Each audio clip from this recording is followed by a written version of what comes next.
안녕하세요, 김선사입니다. 택배 5개월차 후기. 굶어 죽겠어요, 정말. 이 얘기를 한번 해볼 거고, 최근에 현역 대리분이 정말 많은 고민을 하시고 택배를 한번 해보고 싶다고 연락이 오셔서 저랑 같이 하루 택배를 했는데 현역 대리보다는 택배를 해야 된다. 이 내용도 한번 얘기를 해볼게요. 일단 제가 10월 달에 받은 돈 591만원, 11월 달에 받은 돈이 613만원, 그리고 12월 달에 제가 입금 받을 돈이 580만원 정도예요. 지난달에 비해서 30만원 정도 줄었죠. 11월 달에 물량이 좀 줄어서 다들 하시는 말이 요즘 왜 이렇게 일이 없지? 이러다 굶어 죽겠다. 그래서 그런지 퇴근 시간이 제가 생각보다 빠른 날이 많았어요. 19시, 20시, 그리고 물량이 300개 넘는 날이 별로 없었다. 610만원에서 580만원으로 수입이 줄면 그만큼 적게 먹어야 하니까 굶어야죠. 그래서 굶어 죽겠네 라고 표현하시는 분들도 꽤 있어요. 현역 대리분이 진지하게 쿠팡을 생각하고 저한테 연락이 오셨어요. 저랑 직접적으로 아시는 분은 아니었는데 11사단에 계신 분이어서 저랑 한 다리만 건너면 아는 분이어서 연락이 오셨길래 한번 체험해 보시라고 오시라고 했는데 오셔서 하루 일을 하고 가셨어요. 오셨길래 제 거 말고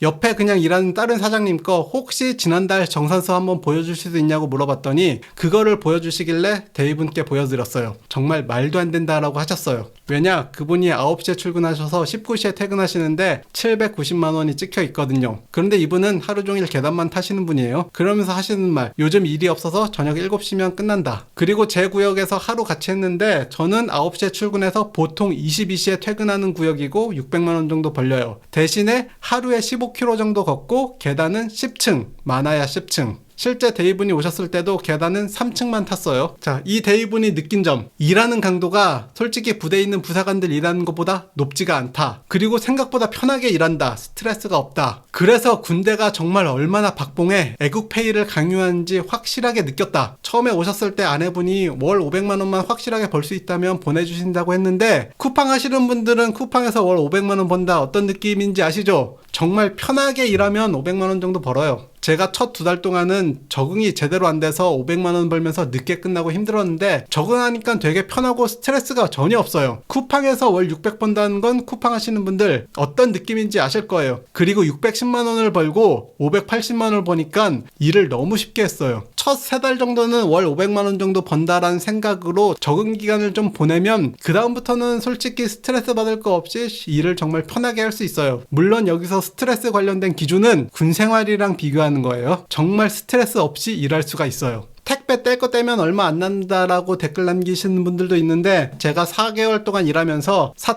4,740만원에서 6,110만원으로 늘었고 여기에 더해서 제가 비상금, 혹시 다쳐서 일을 못했을 때 필요한 비상금, 그 비상금도 400만원을 만들어 놨어요. 이것까지 여기에 포함이 돼야 되고 뗄 거 떼면이라고 하는데 그 뗄 거 따로 떼놨어요. 이 뗄 거에 대해서 생각해보면 부가세 10%인데 비용 공제가 되는 부분이 있기 때문에 사실상 제 기준으로는 부가세랑 건보료를 낼 수 있는 돈이에요. 여기에 종합소득세를 따로 내야 되는데 청년 창업으로 5년간 100% 감면이라 낼 게 없다. 그런데 청년 창업이 안 되시는 분들도 크게 문제 없는 게 올해부터 간이과세자 기준이 매출 1억 4천으로 변경이 됐어요.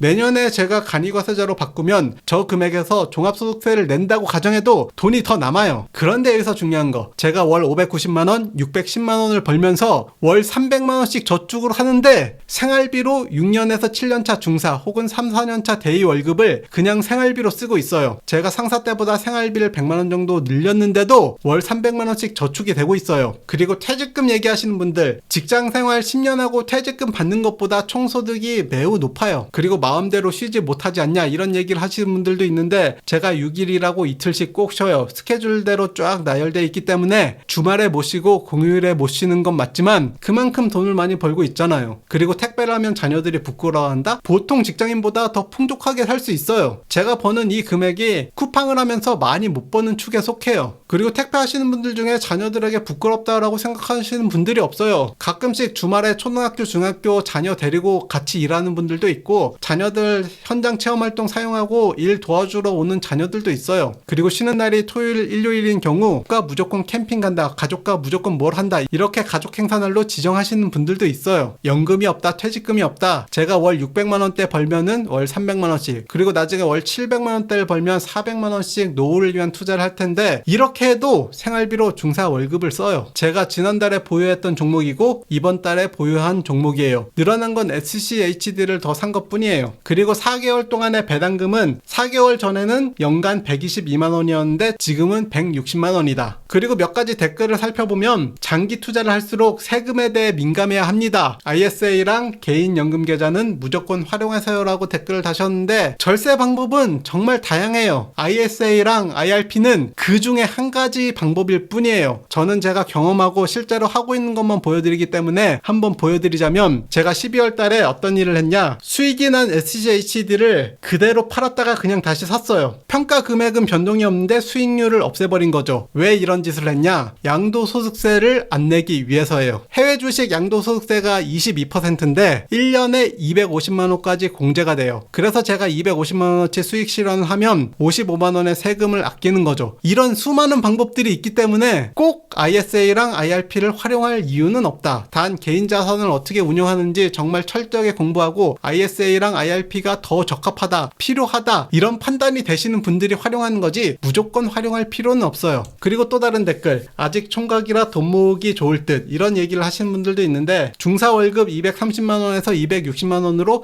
생활비, 양육비, 내 집 마련 위한 저축을 하는 사람도 있어요. 실제로 제 후배도 외벌이 하면서 이걸 다 한 후배도 있는데 이렇게 생활하는 것보다 택배하면서 월 600 받고 생활비로 중사 월급 정도 쓰고 300만원 저축하는 게 더 편하지 않을까. 그리고 제 생각에 돈 못 모으는 이유의 99%는 핑계다. 총각도 M340i 타고 다니면 돈 못 모아요. 자녀가 있어도 남들 시선 신경 쓰지 않고 열심히 모으시는 분들도 있어요. 자녀가 2명인데 신형 카니발이 왜 필요한가. 솔직히 부모님 세대 가면 지금 아반떼보다 작은 차로 3남매 잘 키웠어요. 브랜드 유모차가 과연 자녀를 위한 소비인가. 애가 태어나면서 자녀를 위해 좋은 집 가서 살아야 된다고 무리하게 좋은 집, 새 아파트 가시는 분들도 있는데 솔직히 좋은 집은 자녀들 초등학교 들어가면서 이사가는 게 더 좋아요. 초등학생 이후에 기억이 많이 남지 0세에서 6세까지 기억은 거의 안 남잖아요. 그냥 이건 본인들이 좋은 집에 가서 살고 싶은 것 뿐이에요. 솔직히 택배하면서 월 800씩 버시면서도 돈 못 모은 사람도 있어요. G80이나 M340i 타면서 무주택, 총각이라서 돈을 잘 모으고 자녀가 있어서 돈을 못 모은다는 건 순전히 핑계다. 부동산 읽어주는 남자 부일남님, 지금 강남 건물주세요. 과거에 대기업 다니면서 결혼을 하셨는데 대기업의 정직원으로 다니셨는데도 13평짜리 정말 오래된 주택에 월세로 신혼집을 차렸어요. 그리고 월급의 70%는 저축을 하고 30%로 모든 생활, 이 생활에는 월세, 관리비, 공과금, 육아, 식비 모든 게 포함된 거예요. 아무리 대기업에 다닌다고 해도 연차가 오래되지도 않은 신입사원인데 30%로 모든 걸 해결한다. 그러니까 지금 강남 건물주가 되셨겠죠. 그리고 마지막으로 달러 자산에 투자해야 되는 이유, 계엄령 선포되니까 환율이 아주 급등을 했죠. 제가 가진 자산 중에 부동산을 빼면 모든 자산은 달러로 돼 있어요. 미국의 위기가 오면 글로벌 위기가 되는 거고 한국의 위기가 오면 달러가 올라간다. 그런데 만약 달러가 떨어진다면 달러 자산을 싸게 더 사면 그만이에요. 아무것도 모르겠고 공부하기 싫다? 그러면 이 종목들만 10년 이상 투자하면 성공한다. 택배하면서 월 3,400씩 10년 끌고 가면 10년 뒤에는 경제적으로 은퇴할 수가 있다. 제가 그래서 생각한 거, 10년 뒤에는 월 평균 배당금을 30년 군생활한 원사 이상 받게 만드는 과정을 그냥 매달 공개하고 여기에 한 가지 더, 10년 뒤에 25평 신축 내 집 마련 프로젝트. 그런데 저는 25평 집이 이미 있으니까 45평대로 이사가기. 이걸 순수하게 택배만 해서 벌리는 돈으로. 제가 가진 기존 자산들은 그냥 시간에 맡겨두고 건들지 않고. 부일남님 최근 영상에 이런 얘기를 하신 게 있는데 시간은 금이다. 진짜 금이다. 단 금을 넣었을 때 시간이 정말 금으로 돌아온다. 마지막으로 제가 한 달 동안 택배하면서 쉬는 날 쉬기만 하면 어떻게 되냐? 솔직히 근심, 걱정, 스트레스가 없다. 노후 걱정은 제가 방금 설명드렸던 걸로 아무 걱정이 없다. 업무 스트레스? 군생활이랑 비교하면 아무런 스트레스가 없다. 건강 문제, 충분한 활동량을 가지고 성인병에 대한 걱정이 없어진다. 비만, 복부비만, 여러 가지 문제들, 현대사회에서 가장 큰 문제가 되는 여러 가지 질병들에 대해서 큰 걱정이 없다. 왜냐? 충분한 활동량이 나오니까. 단 한 가지 오해하실 부분이 있는데 이거는 제가 주 2일 휴무니까 가능한 거예요. 주에 하루만 쉰다면 솔직히 근골격계에 무리가 올 수 있다라는 생각이 들어요. 최근에 쿠팡에서도 2일 휴무가 확대 중인데 기존 기사분들 중에 매출 감소로 반대하시는 분들이 있는데 저는 주 2일 휴무를 해보니까 정말 편하고 아무런 문제가 없다. 촬영일 기준으로 제가 12월 달에 7일 일했는데 7일 동안 번 돈이 191만원. 거의 하사 월급이죠. 여기까지 시청해주셔서 감사합니다.